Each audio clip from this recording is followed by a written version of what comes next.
இந்த படத்தில் நடித்த லிங்கேஷாக இருக்கட்டும், சுரேஷ் மேனன் சாராக இருக்கட்டும், அபர்நிதியாக இருக்கட்டும், எல்லாருமே வந்து அவங்களுடைய பாத்திரங்கள் வந்து தெளிவாக பண்ணியிருக்காங்க. நான் சின்ன பையன் உட்பட எல்லாருமே நல்லா பண்ணியிருக்காங்க. அபர்நிதி மிக சிறப்பாக பண்ணியிருந்தாங்க. ஆனால் என்ன ஒரு வருத்தம்னா, அந்த அபர்நிதி வந்து இன்னைக்கு இந்த ஃபங்க்ஷனுக்கு வரல. அது தொடர்ந்து நம்ம தமிழ் சினிமாவில் ஒரு சாபக்கேடு ஆயிடுச்சு, ப்ரமோஷனுக்கு வரமாட்டோம் அப்படின்றது. அந்த அபர்நிதியை வந்து நாங்கள் வந்து நீங்கள் இந்த மாதிரி ப்ரமோஷனுக்கு வரணும் அப்படின்னு சொல்லி அவங்களுக்கு கால் பண்ணி கூப்பிட்ட போது தயாரிப்பாளர் கூப்பிட்ருக்காங்க. கூப்பிட்டதுக்கு வந்து அவங்க நான் வரமாட்டேன், எனக்கு ப்ரமோஷனுக்கு தனியாக காசு கொடுக்கணும் அப்படின்னு கேட்டாங்க.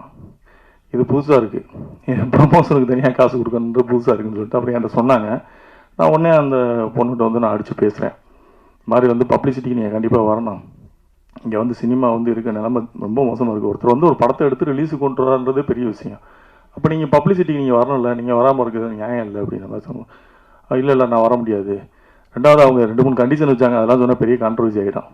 அவங்க வச்ச கண்டிஷன்ஸ்லாம் வந்து நான் ஸ்டேஜில் யாரோட உட்காரணுன்ற வரைக்கும் அவங்க டிக்ளேர் பண்ணுறாங்க. நான் உட்கார்ற ஸ்டேஜில் இவங்கெல்லாம் தான் உட்காரணும், எனக்கு ஈக்குவலானவங்க தான் உட்காரணும் அப்படின்ற வரைக்கும் பேசுனாங்க.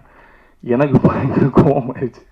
என்ன இப்படி பேசுகிறாங்க, ஒரு ஆர்டிஸ்ட் வந்து என்ன ஏதுனே தெரியாமல் இப்படி பேசிக்கிட்டு இருக்காங்கன்னா, நீங்கள் ஒன்று பண்ணுங்கள், உங்களுக்கு வந்து நான் சொல்கிறது புரியலை, நீங்கள் வேணால் நடிகர் சங்கத்தில் கம்ப்ளைண்ட் பண்ணுங்கள், இந்த மாதிரி வந்து இந்த படத்தை வந்து நீங்கள் கூப்பிட்ற ப்ரொமோஷன் கூப்பிட்றாங்க, நான் வரமாட்டேன்னு சொல்கிறேன், என்ன பிரச்சனையாக இருந்தாலும் பேசுவோம், நீங்கள் நடிகர் சங்கத்தில் சொல்லுங்கள் அப்படி. இவரும் தயாரிப்பாளர் சங்கத்தில் ஒரு கம்ப்ளைண்ட் கொடுத்துருக்காரு. அந்த கம்ப்ளைண்ட்டுக்கு வந்து தயாரிப்பாளர் சங்கம் கூப்பிட்டுருக்காங்க, அவங்க வரலைன்னு நினைக்கிறேன். அது என்ன ஆச்சுன்னு தெரியல.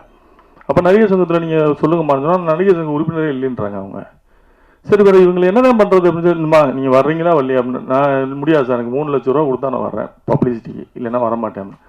ரொம்ப நன்றி, நீங்கள் வைங்க, உங்களுக்கு 3 லட்ச ரூபா கொடுக்குறத நாங்கள் வேறு மாதிரி பப்ளிசிட்டி கொஞ்சம் பண்ணிக்கிறோம், விட்டுருங்க அப்படின்னு சொல்லிட்டு விட்டாச்சு. அப்புறம் ஒரு 2 நாள் பொறுத்து கால் பண்ணாங்க. சாரி சார், நான் தெரியாமல் பேசிட்டேன், அன்றைக்கி இங்கே யாருன்னு தெரியாமல் பேசிட்டேன், சாரி நான் மன்னிச்சிருங்க, நான் வந்து அந்த ஃபங்க்ஷனுக்கு வர்றேன், நான் ப்ரமோஷன்ஸ்க்கெலாம் வர்றேன், நான் இருக்குங்க சாரி பரவாயில்ல, நீங்கள் சப்போர்ட் பண்ணுங்கள்.